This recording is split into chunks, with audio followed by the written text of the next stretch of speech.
Hey everyone, welcome to the episode.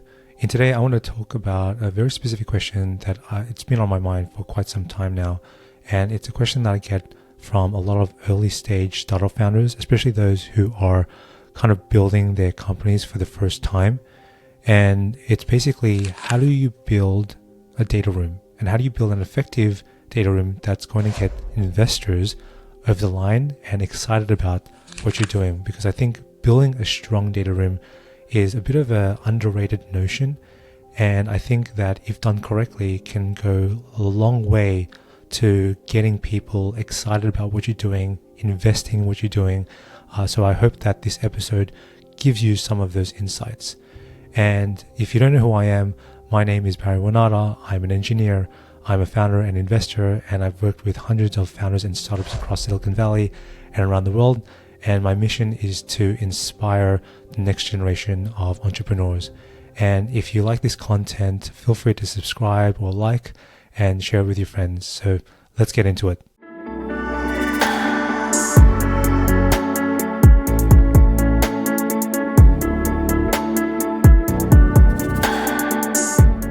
So basically, over the past year, I've been getting a bunch of questions that I've been getting from these startup founders, and I put them into a bit of an FAQ.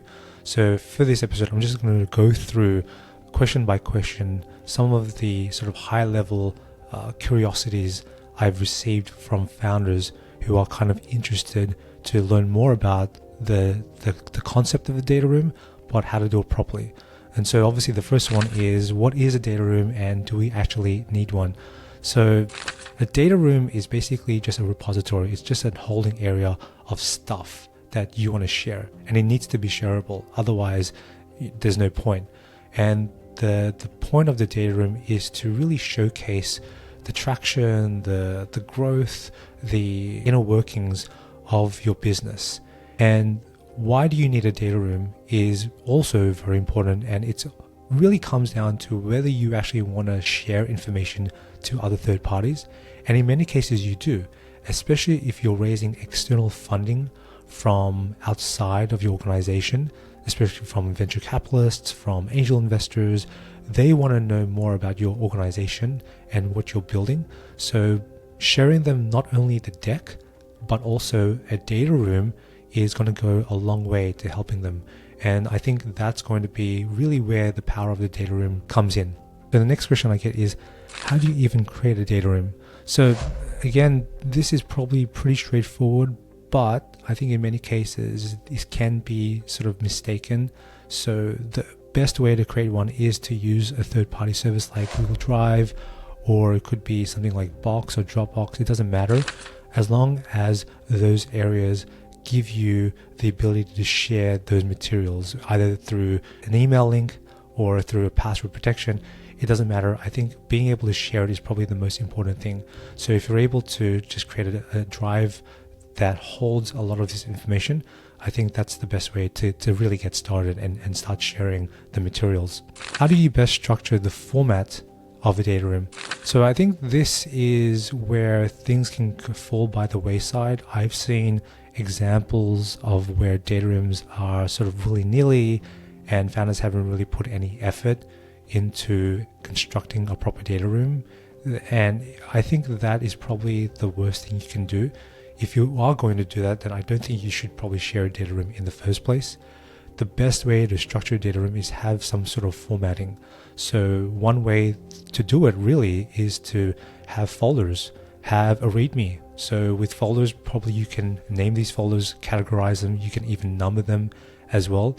And then probably have a high level README on that level where you are able to really just explain to these potential investors, what is the data room, what's the objective of the data room, and what are you going to find, and how do you actually navigate it? Because having READMEs is really just a simple way just to give instructions to third parties to let them know how to actually use your data room. So formatting structure is incredibly important, and I think that if you put enough effort into it, it's going to go a long way to really helping people understand about what you're trying to build and easily navigate through the data room as well. What goes into a data room? So I think this is a bit of a contentious topic amongst founders and investors for that matter. And I think that you want to keep it simple.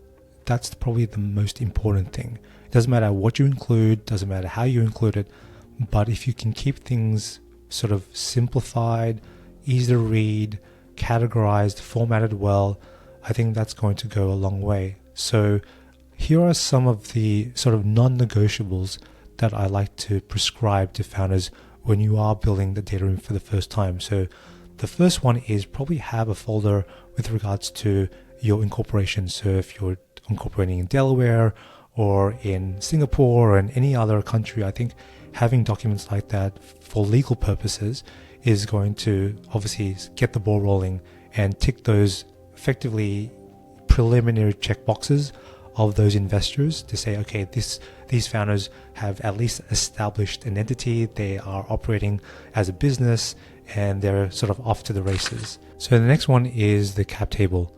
And the cap table is basically where all the investors that you've had in the past are sitting. So the new investors that you want to get on board, they want to know, who's sitting on that table right now. Are there hundreds and hundreds of investors, or are they strategic ones?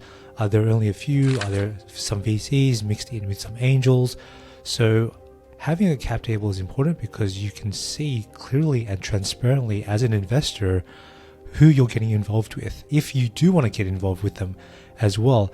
I think showcasing a cap table is probably one of those important non-negotiables, because it really does show to these investors and third parties you have investors, number one, but number two, it shows the type of investors you have. And for the most part, you do want to show that. It's a great trait to have, to know that people believe in your product and what you're doing. So having a capitalization table, or cap table for short, is probably one way to get more transparency, but also showcase that you are building a business, you have investment, and that's going to create hopefully some level of FOMO as well to really get new investors on board as well. The next one is financials. Now, depending where you are in that stage, I think the most important thing is to just be mindful of what you show.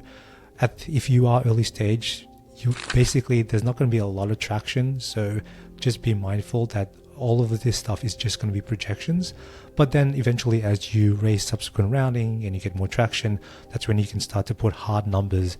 And so having financials is pretty important. Next one is investor material. So this is pretty straightforward. If you have a deck, flyer, a brief, anything that you've already previously shared with investors, probably just put it in there. So it just puts everything in one spot. The other one is product demos. So if you have any things to do with a demo or the product in and of itself, it could be showcasing a video of you doing a demo, could be links and references to sandboxes or certain areas of the product that you want to showcase. If it's a hardware, again, you can do a video, but having them in one central location in this data room is going to be paramount to helping investors understand what you're building. The next one is the team. I think teams obviously are completely extremely important when it comes to putting this into the data room. So having profiles on the founders, but also any additional team members that you think are relevant. And even if there are simply those who are not big contributors to the business, but I think having staff members have a place in the data room is incredibly important. So everyone can see who's doing what are their roles, and basically the makeup of the team. So having a profile or links to the LinkedIn profile or anything like that is incredibly important. Next one is past investor updates. And this is also another area that is probably pretty important. The investors want to see that you've been periodic, you've been regular and accountable in providing updates to your existing investors. And they want to see exactly what those updates actually look like.